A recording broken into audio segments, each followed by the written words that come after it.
Bueno, muy buenas noches.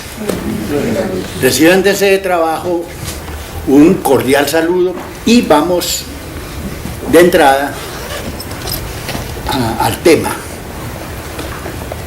Siria, nación milenaria, tiene una historia de miles de años. Como mostrar en un momento fue lo más avanzado de la civilización, allí se descubrió el bronce. Empieza la edad de bronce, que es de la parte de la evolución de la sociedad.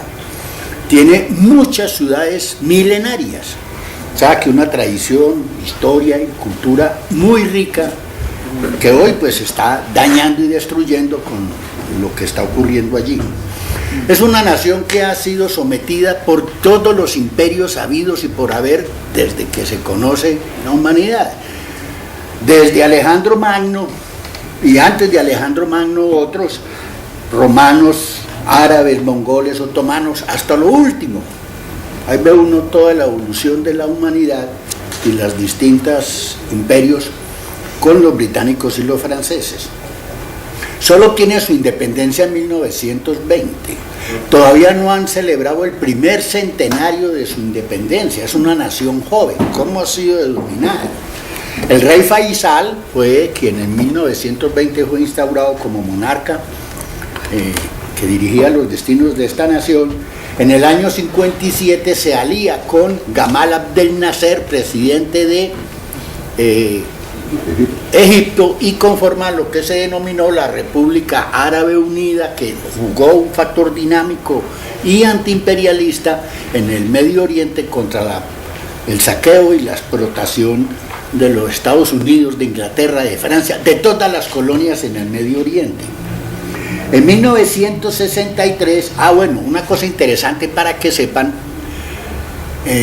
Siria está hoy negociando con el Líbano, su vecino, una nueva República Árabe Unida, es decir, fusionasen Siria y el Líbano. Eso sería tenebroso para los gringos, incluso para los chinos, eso y los rusos, eso lo veremos más adelante.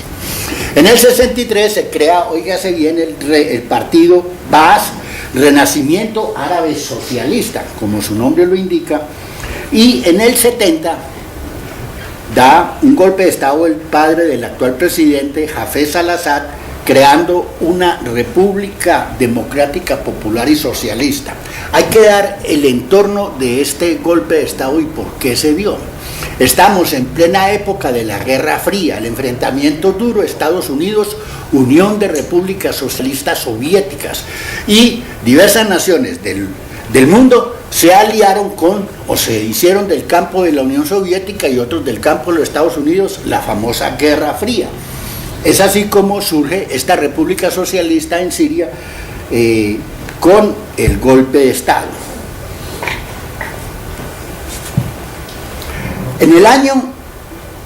En ese año, después de la creación del Estado, de la República Socialista, se crea el Frente Nacional Progresista con 8 partidos y alineado definitivamente con la Unión Soviética, que lo dota de armas, lo entrena. Veremos cómo llegan hasta el armamento químico, que es punto del debate ahora y de la solución al problema que se está presentando, con una característica: antiimperialista, socialista, anti-sionista e independiente. Y fíjense, en el 73 hacen una propia reforma constitucional y se deja de ser monarquía exclusiva y pasan a ser también tener parlamento, una monarquía parlamentaria, similar a algo parecido a lo de Inglaterra. En el 2000 asume el hijo, Bashar al-Assad, muere en junio el padre, y en el año anterior, para mostrar lo que viene haciendo, se hace un referendo y una reforma constitucional que tiene 2 aspectos. Son muchos los que tiene, pero yo resalto 2. Primero, que la libertad es un derecho sagrado como tal, y segundo, que la Asamblea Legislativa, Congreso y Cámara están conformados como mínimo en un 50% de trabajadores y de agricultores. Es decir, Con esa característica sí se puede decir si es o no socialista esa nación. Sus legisladores obviamente que van a hacer lo que pueden hacer por el pueblo, es de índole popular. Son vecinos, los vecinos de esta nación.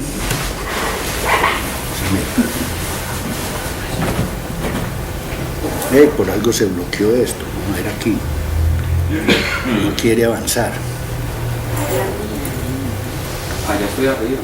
No quiere avanzar, hombre, ¿qué pasa?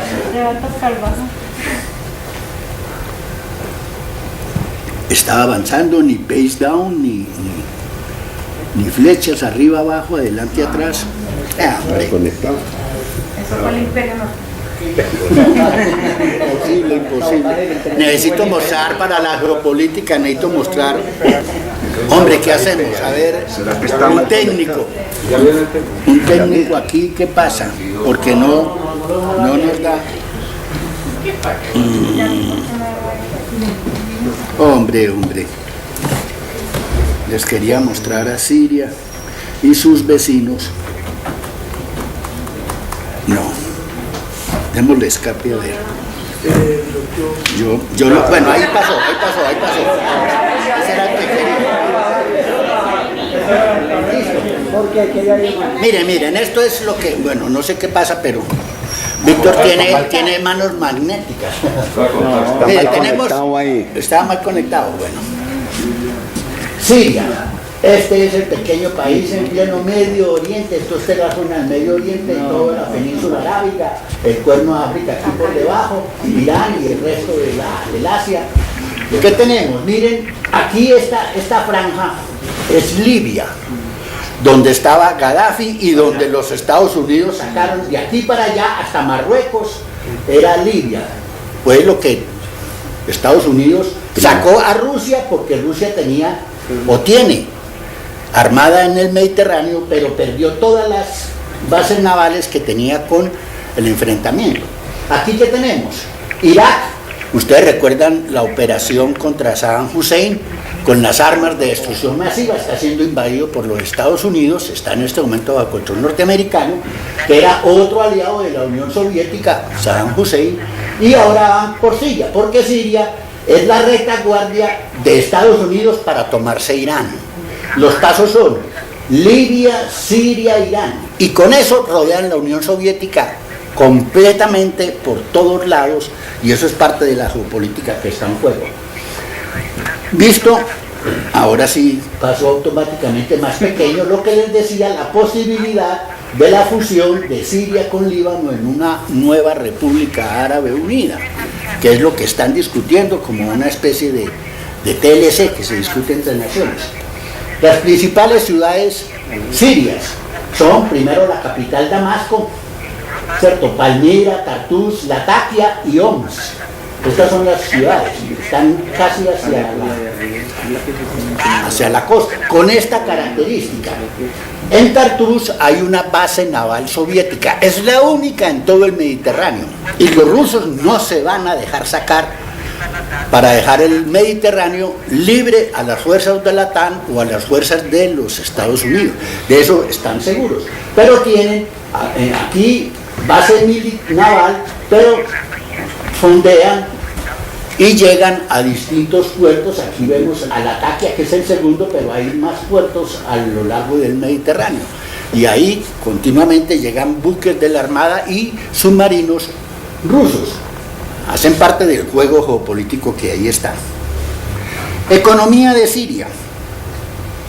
Hombre, es un país pequeño, tiene 20 millones de habitantes, para mostrarlo. Lo vimos en extensión, es muy pequeño. Tiene una característica, en una zona que es relativamente árida, zona del Medio Oriente, tienen excelente agricultura y son autosuficientes. Tienen algo que nosotros con una extensión 40 veces más grande no tenemos, la autosuficiencia alimentaria. Importamos los alimentos, la mitad de los alimentos que nos consumimos. Ellos no, son autosuficientes en todo, en todo. Tienen pequeñas reservas de petróleo. Eso les da al año 4.000 millones de dólares. Muy poco, pero son productores. Lo que sí tienen son las inmensas reservas de gas natural. De hecho, todo el territorio es gas natural. Y hoy el gas natural pues viene validándose o cotizándose cada vez más ante la escasez del petróleo, y por los futuros usos que se le están dando, esto se vuelve pues una cosa estratégica, el control de esto. Pero además, como lo vemos en los mapas, es un camino excelente para los oleoductos y los gasoductos. Quiero devolverme un poquito. Miren el oriente, todo el petróleo del Medio Oriente que se produce en estas zonas, aquí, esta es la zona productora de petróleo, tiene que pasar por el Mar Rojo y por el Canal del Suez, o por oleoductos que vienen por aquí. Estos son países productores de petróleo, Arabia Saudita en primer lugar, y lo pasan a través de acá, y tienen que pasar Siria. Hay oleoductos, gasoductos, y es estratégico esta parte que quería mostrar. Bueno, se produce en esa zona que ya mostramos la tercera parte de todo el petróleo del mundo, porque la otra parte se produce en Asia, en Rusia, China y América Latina. ¿Qué más tenemos y podemos decir de la economía? Está basada en la agricultura, en el petróleo, en la industria y el turismo. Es un país muy turístico, muy hermoso. En educación están sobrados, tienen unas universidades además de milenarias hermosas, con todo el legado histórico. Fueron incluso los primeros que utilizaron la escritura cuneiforme, etc. Es decir, el patrimonio cultural de esta nación es infinito, es inmenso. Pero tienen una cosa muy buena, que tienen una fuerza militar tan poderosa y eficiente como la israelita, que no es cualquier cosa, y el sistema antiaéreo comprobado más eficaz del mundo. Los gringos podrían serlo, pero es que nunca le ha tocado defenderse de una invasión de otra nación y comprobar sus fuerzas. No, a estos son corroborados, eso no les pasa un avión por ahí ni por el carajo, ¿cierto? Y tienen, ahora miraremos su armamento y cómo están. Esto sí. Sí, la situación internacional, como para dar un bosquejo de lo que ocurre en esta parte. En los últimos años, 2010-2013, hemos tenido una serie de medidas a nivel mundial que se pueden resumir en lo siguiente. A través del Fondo Monetario Internacional, que es una de las agencias del imperialismo para imponer su política económica, la globalización, el neoliberalismo, o como lo quieran llamar, ¿cierto? El nuevo capitalismo, vienen haciendo este tipo de cosas. No solamente en América Latina, porque estamos sometidos a los dictámenes del Fondo Monetario Internacional, una economía como la nuestra, o México, o América Latina, sino incluso Europa y el resto del mundo. Para solventar las crisis y hacer unos préstamos con unos condicionamientos de los famosos programas de ajuste que son tenebrosos para los derechos del pueblo. Juegan con una doble moral para los países pobres y ricos, y sabemos que lo último que ha ocurrido con la crisis de la deuda en Europa, han tenido que refinanciar, prestar dineros, intervenir, Grecia, Portugal, España, Hungría, Irlanda, Grecia nuevamente, Chipre, y van otra vez por la tercera vez para Grecia, etc. Un problema de nunca acabar. Con estas características, se ha aumentado la explotación a todo nivel de recursos naturales, de la gente, de la agricultura, de la tierra, de la minería, acabar con el medio ambiente, del calentamiento global, es decir, todo. Con los salarios a nivel mundial, esto no es solamente en Colombia, salarios a nivel mundial estancados o en descenso, unos niveles sin precedentes de desigualdad. Cada día hay mayor número de pobres en el mundo. Así Santos diga que aquí en Colombia disminuyeron 130.000 pobres este año. Eso no es cierto. Sí, eso fue noticia en el tiempo, que 130.000 pobres menos. Bueno, las jubilaciones, ese es un lío cada vez más difícil, y es a nivel mundial, no es Colombia. El empleo digno es cada vez más raro. La flexibilización laboral. Crecimiento exagerado de los nuevos ricos. Rusia es uno de los países que más mega ricos tiene, multimillonarios, con fruto de las megafusiones. Ahí están China, India, Japón, Estados Unidos, que es donde está el mayor número, definitivamente, etc. y la crisis se va ahondando por la menor demanda. Si hay estas dificultades en el ingreso de las masas, obvio que la demanda tiene que disminuir y está ocurriendo lo que hay, una crisis de superproducción, porque la demanda del sector, de los sectores populares es cada vez menor y tiene que provocar la crisis de sobreproducción que hoy vemos. Y ante la crisis generalizada en todo el mundo, se generalizan las medidas y concepciones neoliberales, es decir, contra el neoliberalismo, más neoliberalismo, es decir, se va agudizando la situación cada vez más. ¿Qué ha ocurrido con la política y general del neoliberalismo? La expropiación del patrimonio público y su privatización, el aumento de la explotación de las masas, lo que llamamos la flexibilización o tercerización laboral, los fraudes, esto sí que es otra cosa, las pirámides, los robos, el saqueo, lo que sea, en todo el mundo, las burbujas. Aquí tenemos, lo último es lo de, ¿cómo es que llaman? Interbolsa, para mostrar pues que esto no es exclusivo ni de los griegos, no, eso es una cosa general.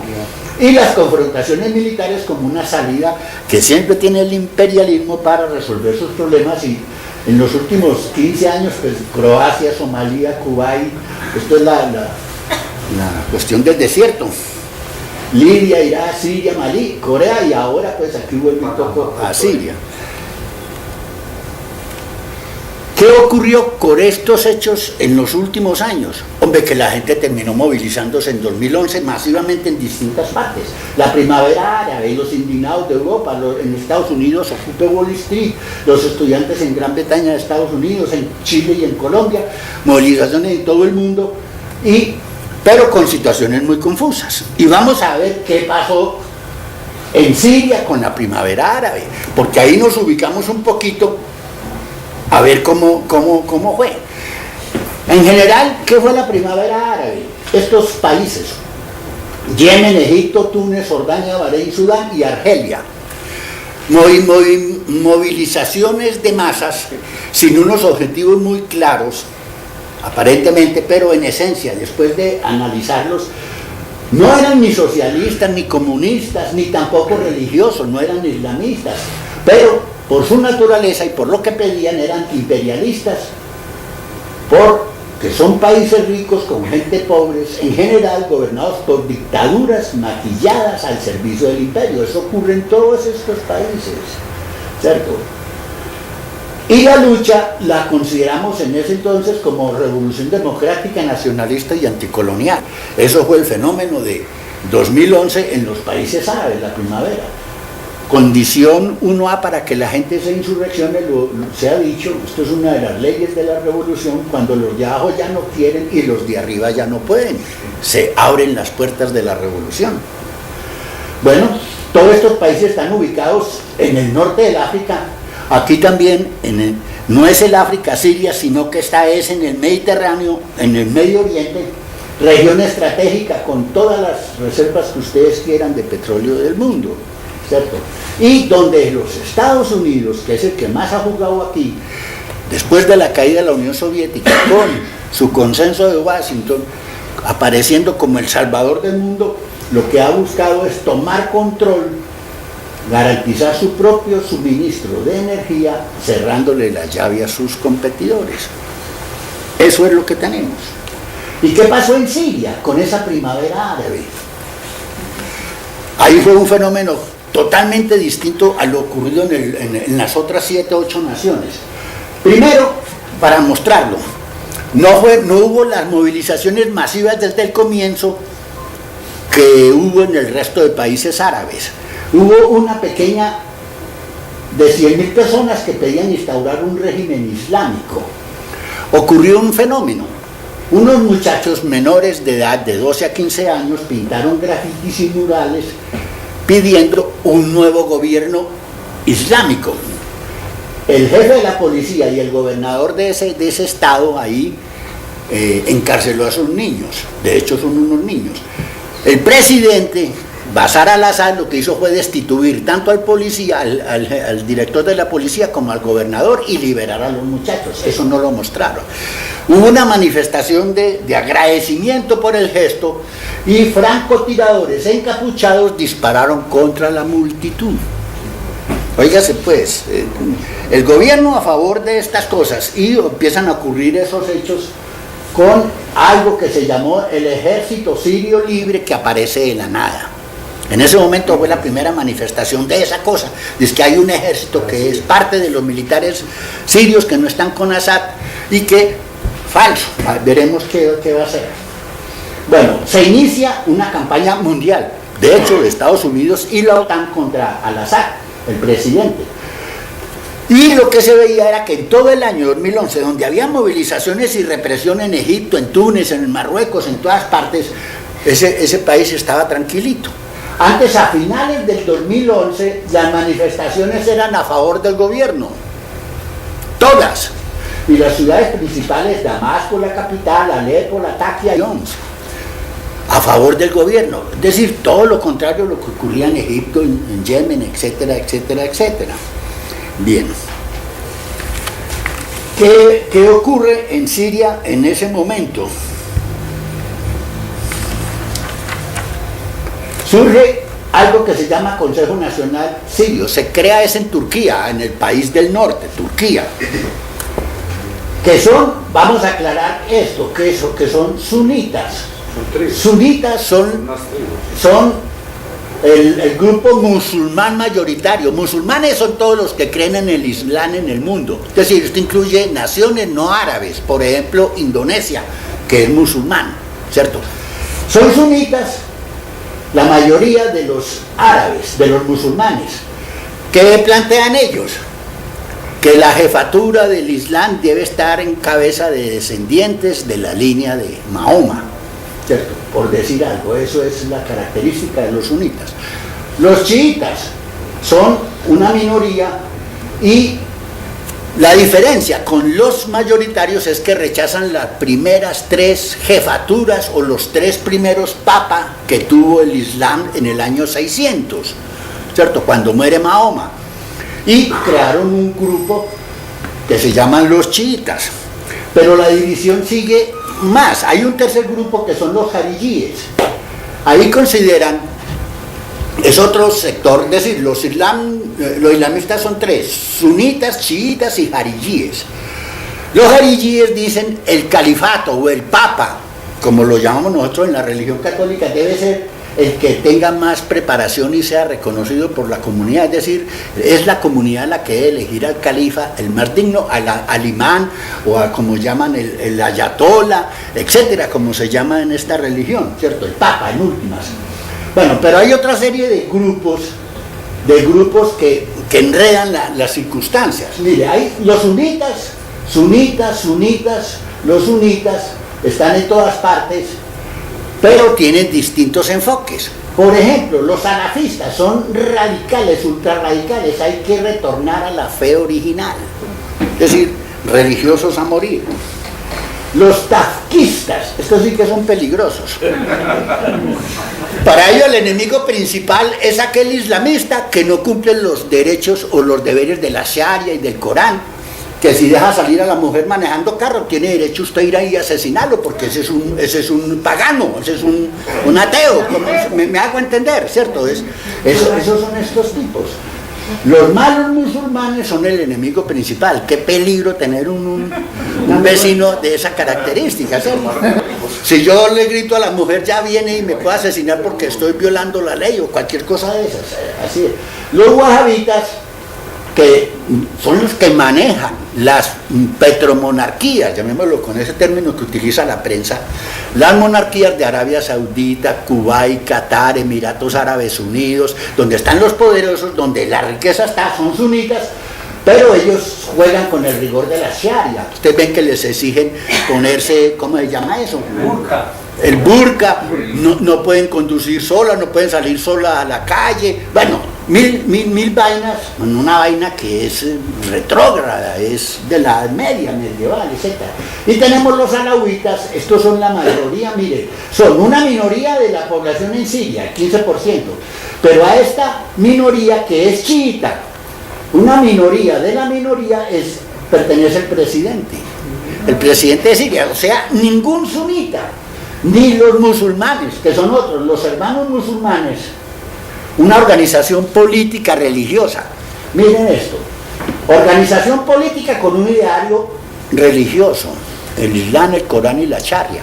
¿Te imaginan el polo democrático con un ideario católico? Eso sería una locura, eso no juega para nosotros. Bueno, pues bien, entonces, tanta bronca con Bashar al-Assad es porque es parte de una minoría de la minoría que gobierna el Medio Oriente, y él es la minoría en Siria, y ahí están, y están desde el 70, porque el padre también era de esa minoría. Bueno, esto nos permite comprender un poquito todas las contradicciones que ahí se mueven. En mayo del año pasado surge otro frente, que se llama el Frente Al-Nusra, que significa por una nación islámica en el Levante. El Oriente se le denomina el Levante, ¿cierto? Entonces quieren formar una gigantesca o una única gran nación en todo el Medio Oriente por sunitas, es decir, la mayoría islámica. Pero además son salafistas, que ya acabamos de ver qué es lo que significa el salafista, ¿cierto? Que son los que retornan a la fe original, radicales, puros. Ahí está la zona del Levante. Ellos arrancan, hay una serie de grupos. Al ejército sirio de liberación se vincula también Al Qaeda, y llegan mercenarios de todos los países vecinos, de Turquía, de Líbano, Palestina, Irán, Irak, donde están sunitas, mayoría, pero radicales, y hacen parte del ejército sirio libre. Pues bien, empieza en la tónica de acabar con la economía siria, empiezan a hacer atentados, y el primero de todos ocurre en mayo del 2012, notorio, donde mueren 55 personas y 372 heridas. Pero en este pueblo llegan estos ultrarradicales salafistas y tafquistas y cogen 165 cristianos católicos, o no sé si católicos, pero sí cristianos, y los degollan ante el público por infieles, para mostrar la situación. Ya se había un primer veto de Rusia y China contra la propuesta de Estados Unidos para invadir Siria. ¿Qué países tienen en el Consejo de Seguridad de la ONU? Que son como 15 países, hay 5 que tienen poder de veto, que son Rusia, China, Estados Unidos, Francia y el Reino Unido, no Inglaterra, sino el Reino Unido. Esos son los 5 que tienen veto. No tiene Alemania, pues Alemania, recuerde que la derrotaron en la Segunda Guerra Mundial. Entonces el año pasado se frena por Rusia y China esta vaina. ¿Con qué argumento? No, una zona de exclusión aérea para que el mismo cuentico que hicieron con Libia, que fue una jugada gringa interesante con el que invadieron Libia y se tuvieron que aguantar porque tuvieron el apoyo de Rusia y China. Y lo que hizo Estados Unidos fue tumbar Libia, y posteriormente lo mismo con Hussein en Irak. Mire cómo están las fuerzas, o estaban las fuerzas por esa época. Lo amarillo son las fuerzas pro Estados Unidos, y lo rojo las fuerzas pro presidente Al-Assad o partido Baas, el Renacimiento Socialista. Entonces, dice apoyo no letal, esto es bajado por internet y mire cómo lo pone, de Estados Unidos.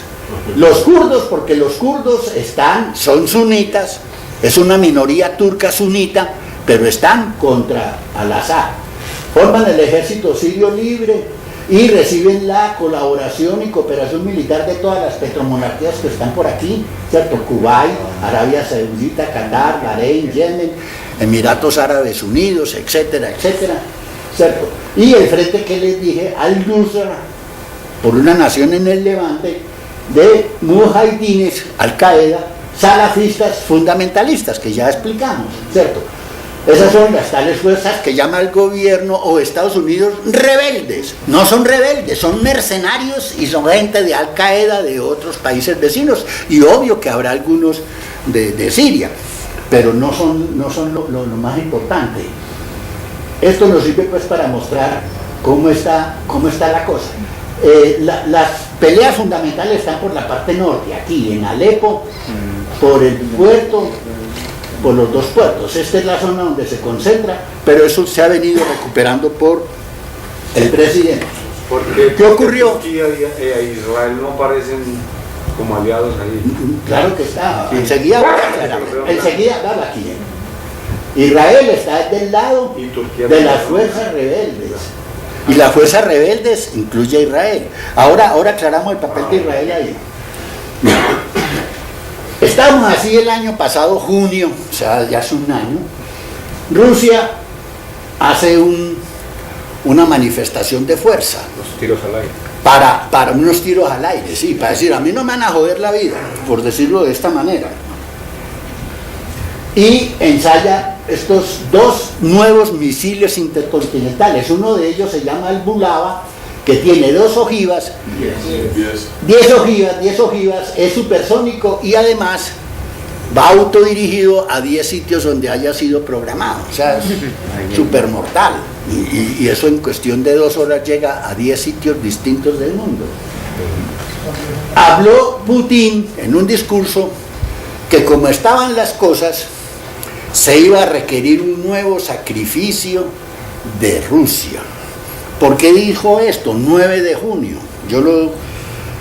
Mire, a Rusia los Estados Unidos le han hecho una serie de medidas que fue lo que tomó Putin y dijo en ese momento que ya no podía seguir aguantando, tenía que quitarse ese monstruo de encima.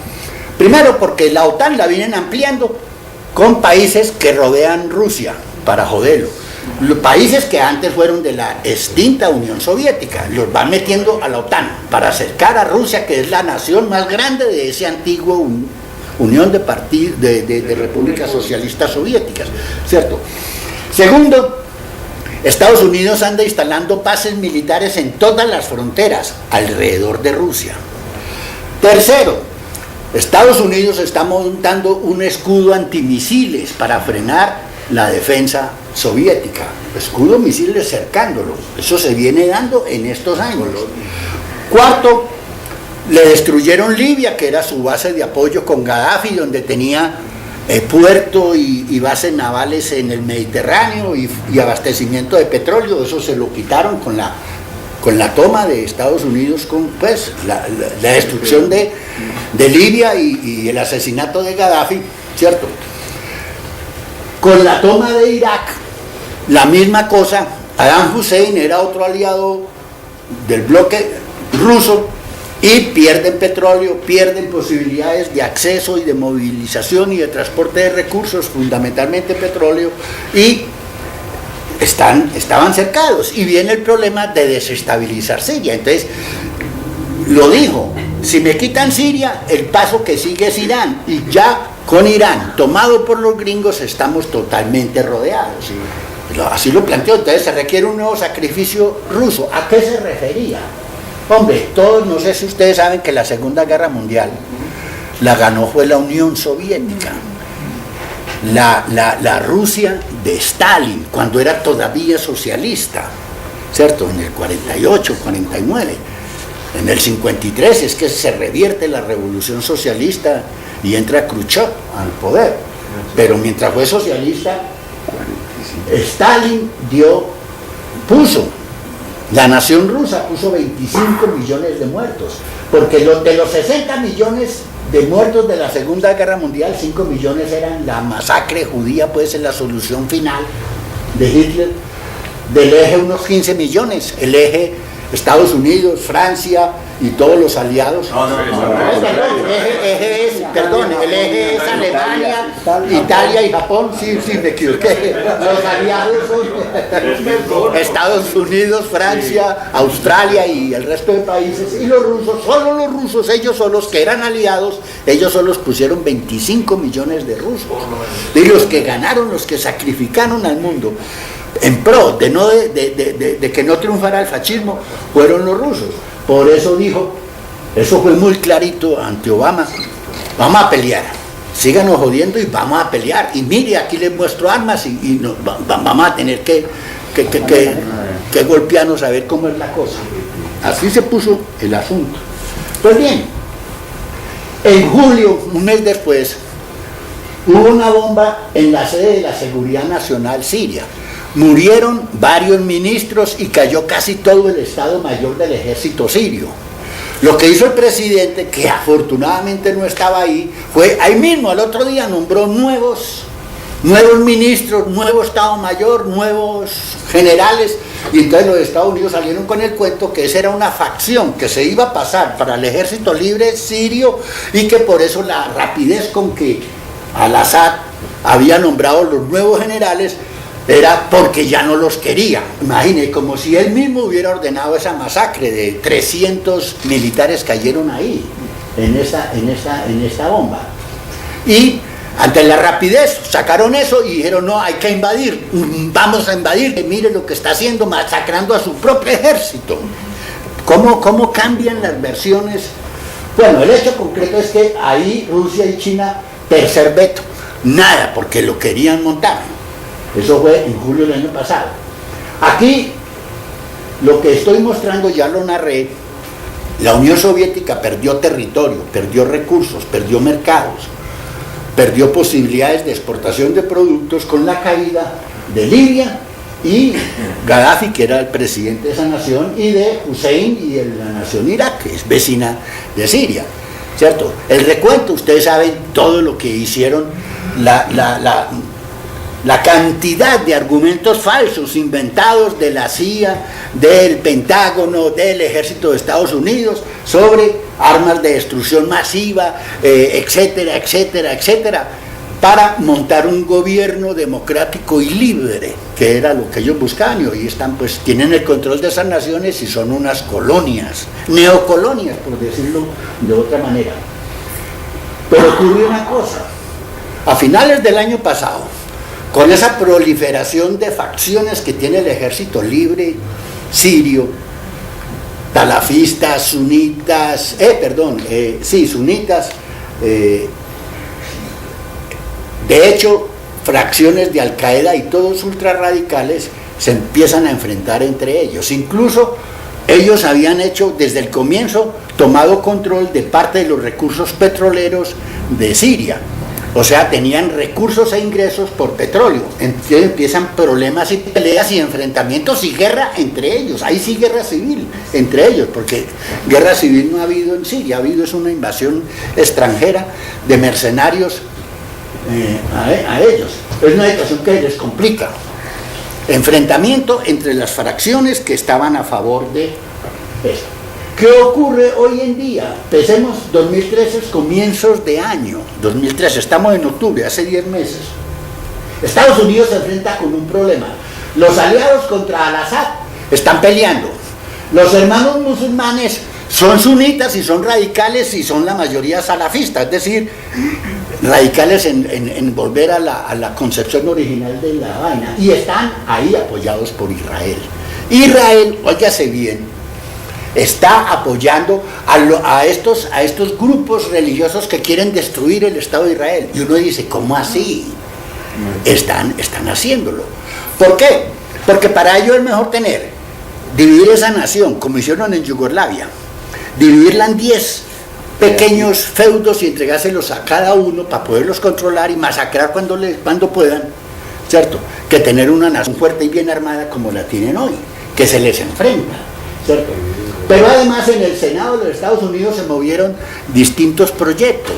Se resaltan estos 3. Uno, un proyecto a favor de Israel para seguirlo financiando, aumentar la financiación para destruir a Siria, así como suena. Segundo, mantener en Siria una guerra de baja intensidad. Una teoría del Pentágono, guerras de alta intensidad, de baja intensidad, de media densidad, es de baja intensidad. Es decir, seguir jodiéndole la vida a Bashar al-Assad para que no eche adelante la economía. Esa es la idea. Y por último, óigase bien, ya se estaban repartiendo entre las multinacionales el gas natural de Siria, que para la British Petroleum tal zona, que para... Proyecto en el Senado de los Estados Unidos. Bueno, ¿qué ocurre en mayo del 2013? Ahora. Israel sale de la órbita gringa, los Estados Unidos, Obama ha tratado de controlar eso y no le hacen caso y van y bombardean directamente a Siria, la frontera, no lograron entrar mucho. Hay otros 300 militares, de hecho, soldados que vigilaban la frontera, ¿cierto? Con esto se muestra algo. Hay una alianza, Estados Unidos, hermanos musulmanes e Israel. Fue y bombardeó allá. ¿Quién dice que no la hay? Se está mostrando. En Turquía aparece un problema. Está Turquía, hoy en día está ese pueblo rebelado contra las privatizaciones y la flexibilización laboral. Es decir, a Turquía apenas está llegando la primavera árabe. Y eso se convierte en un problema de Estados Unidos, porque ¿qué va a hacer si eso se le sale de control en el norte de Siria? Porque es la nación que está vecina por el norte de Siria. Y ocurre una cosa que quien creyera, el gobierno va ganando, ganando terreno. Me vine a dar cuenta que ganando terreno, está recuperando territorio, vías principales, los oleoductos que se los habían destruido y las fuentes de petróleo que se las habían quitado. Es decir, está recuperando terreno, la nación y el ejército sirio. ¿Qué tenemos hoy? Mire, esto es el panorama de la posible guerra si se da. Pero quiero destacar las fuerzas sirias. 650 baterías antiaéreas, las más eficaces del mundo. Eso no es cualquier cosa. Eso pasar por ahí es súper complicado. 1000 misiles tierra-aire. Misiles tierra-aire hay por todas partes. Mire, en Turquía, ¿cierto? En Jordania, en todas... ahí se ve la distribución. 365 aviones caza. Están ahí, pero también hay por todas partes. Ustedes lo ven, ¿cierto? Lo mismo que barcos y submarinos, fragatas. Y si ustedes ven, la mayoría, la presencia que rodea a Siria es Estados Unidos, por todas partes de Estados Unidos. ¿Dónde está China? No está China, miren la bandera china, no está, no se ve. La bandera rusa tampoco se ve en el puerto, solamente en el puerto del Mediterráneo. Es decir, los Estados Unidos tienen rodeada Siria, y en el momento en que hagan el ataque, pues tendrían, yo diría, las posibilidades, pero no es tan fácil. ¿Qué se tiene hoy? Ocurre, después de esta situación casi de invasión, porque se ha movido en 4 ocasiones y 4 veces se ha frenado por China y Rusia, primero Rusia y después China, ocurrió esto. El 21 de agosto de este año, o sea, hace mes y medio, 2 meses, hubo ¿cómo? Sí. Agosto del 2013, ay hombre, ¿qué? Bueno, los afanes, venía con 2013 y se me fue ese error. Es 2013 ahorita.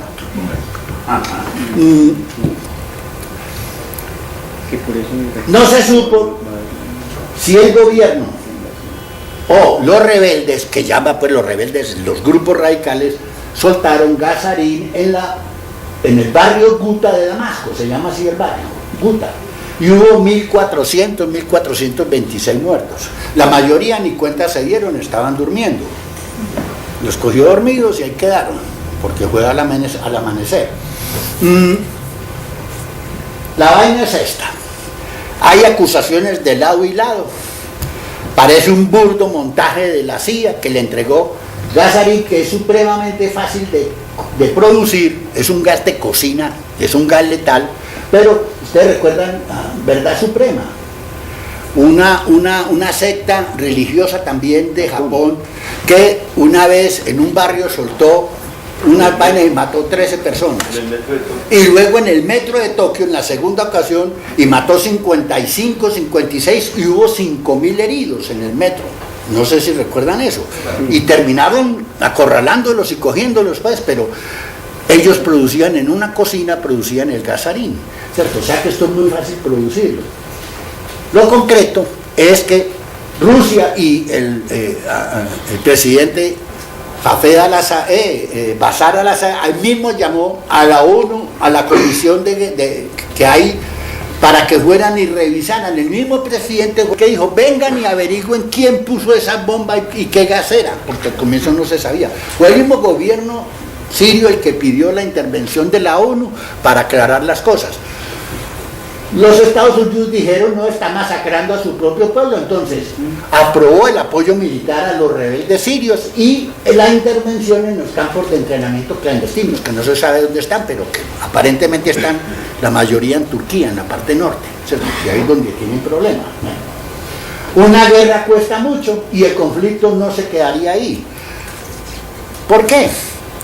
Veamos, estamos terminando, miremos esto aquí, concreto. Hoy es claro, yo creo que ya poca gente duda de que hay una alianza, Estados Unidos, Israel, hermanos musulmanes y todas las monarquías del Medio Oriente que son sunitas, y están aliados con los más radicales de todos, las alianzas del Dios con el diablo. Eso es una cosa que yo no veo, cómo diablo está Israel con los mismos. Las petromonarquías han jurado desaparecer el Estado de Israel y está aliado con ellos. Y no es la primera vez, recuérdense que Noriega en Panamá fue aliado de los gringos y después lo tumbaron. Lo mismo fue Gaddafi, lo mismo fue Hussein, Osama Bin Laden fue entrenado por la CIA y al final terminó, ¿cierto? Todo eso no es la primera vez que ocurre con los Estados Unidos. El hecho es que hay 4,2 millones de desplazados internos, 2 han salido de ahí, más de 110.000 muertos. Del ejército sirio son cerca de 18.000, es decir, soldados sirios hay 18.000, de estos 110.000. O sea que la mayoría sí es población civil, ¿cierto? Bueno, vino el acuerdo con Rusia. Ese acuerdo con Rusia, ¿por qué fue posible? No preparé esa diapositiva, pero hay que decirlo. Miren. A mi manera de ver hay varias razones para que haga un recuento. ¿Qué fue lo que ocurrió? Ya después de esta vaina del gasarín en Damasco, los Estados Unidos se iba a meter. Resulta que por alguna razón Estados Unidos, a través de su secretario de Estado, mencionó que no invadiría, a excepción de que el presidente destruyera las armas químicas de destrucción masiva. Y ese cuento se lo cogió Putin y rapidito habló con Assad y Assad dijo, listo, destruimos eso y con tal de frenar la invasión. Siria tiene esta característica, es el país que tiene la tercera, ¿cómo se diría?, cantidad en el mundo de armas químicas. Los primeros son Estados Unidos y segundo la Unión Soviética, ¿cierto? ¿Por qué? Es Rusia, Rusia, es lo que quedó de la Unión Soviética, Rusia. Y cuando estaba con la Unión Soviética, fue la Unión Soviética la que le montó y le donó y le entregó y le enseñó a fabricar esos gases. Y ahí están, ¿cierto? Son 1.000 toneladas en 45 bodegas, según lo que ha dicho el presidente sirio. Ya este sábado empezaron las visitas y ya empezaron a destruir las máquinas que producían esos gases, ¿cierto? Las cocinas esas para hacer el gasarín, por decir algo, ya empezó la vaina. Entonces le pararon la caña a los Estados Unidos, dijeron listo, destruimos, damos un plazo, de aquí a diciembre destruimos los elementos con que se fabrican eso y de aquí a mediados del 2014 deben haber desaparecido las 1.000 toneladas de armas químicas, ¿cierto? Armas químicas son armas no explosivas que simplemente o se difunden o se esparcen por el aire o por el agua, El gasarín es soluble en agua y es incoloro, inoloro, o sea, uno no se da cuenta de eso y se lo puede tomar y tampoco siente ningún incoloro, insaboro, insípido, todo eso. Es peligrosísimo precisamente por eso, porque nadie se da cuenta de que está siendo envenenado y en cuestión de 5 minutos usted ya está jodido si no es atendido y con atropina tratado, porque ese es el único, ¿cómo se llama eso? Antídoto, correcto, la atropina. Afecta los nervios y los músculos. Usted cuando lo inhala o lo toma, empieza a temblar, no hay quien controle sus movimientos de tic-tac, de vaina. Empieza a moquear, empieza a salivar, se mea, se ensucia, todo lo que usted quiera, pierde control de todo y en cuestión de 5 minutos ya le afecta el cerebro y si no le han aplicado atropina, usted, si no se muere, queda como vegetales. De hecho, es fatal en un 98% y los poquitos que se salvan quedan como unas plantas. O sea, es tenebroso ese gas. Y se construyen o se fabrican en una cocina sencilla, no tienen problema. Pues bien, ¿por qué Estados Unidos le tocó aceptar? Es que hay cosas en juego, hay mucho en juego. Primera razón, hombre, hay que tener claro, los Estados Unidos tienen un ejército que no todos son unánimes y están a favor de la invasión. Hay sectores del ejército de los Estados Unidos que no están de acuerdo con esa alianza de Dios con el diablo, por Israel con los hermanos musulmanes para invadir Siria. Generales que no están de acuerdo. Eso es una vaina interna maluca de manejar. Eso juega y bastante. Segundo, hay líos económicos. Por ejemplo, el que están viviendo hoy, el famoso shutdown. No han podido aprobar el presupuesto del último trimestre del año para poderle pagar a 800.000 empleados estatales que son de labores secundarias, ¿cierto? Vigilancias de parques, zoológicos, Estatua de la Libertad, qué sé yo, guardabosques y cosas de esas, pero son 800.000. Tercero, a partir de la segunda quincena de octubre, también los republicanos están presionando por no ampliar el techo de la deuda de los Estados Unidos. Estados Unidos, si no se endeuda más, no tiene cómo funcionar, porque se gasta mucho más de lo que reciben impuestos. Y entonces, para cubrir el faltante, tiene que aumentar su deuda. Está hoy en día en 16,7 billones de dólares y necesita incrementarlo. Pues los republicanos le han dicho no le cedemos un peso hasta que usted no tumbe el famoso Obamacare.